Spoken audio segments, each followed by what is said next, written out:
నమస్తే మిత్రులారా, నేను మీ శ్రీనివాస్ చౌహాన్ అడ్వకేట్. మిత్రులారా, ఎవరైనా ఒక వ్యక్తి, ఒక మహిళ కావచ్చు, లేకపోతే ఒక పురుషుడు కావచ్చు, వివాహం కంటే ముందు ఏదైనా ఒక ఆస్తి, ఒక ప్రాపర్టీ కొనుగోలు చేసి ఉంటే వివాహం తర్వాత వారి యొక్క భాగస్వామికి ఆ ఆస్తుల మీద హక్కులు సంక్రమించే అవకాశం ఉంటుందా?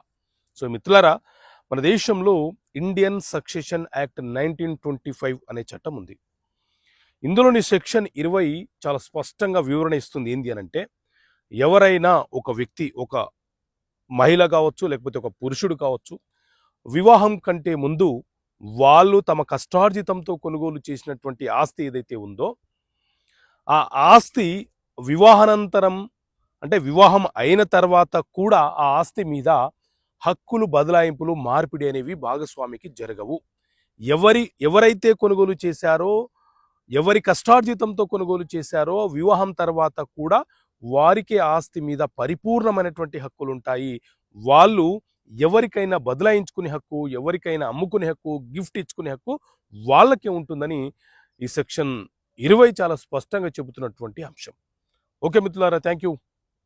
జై హింద్.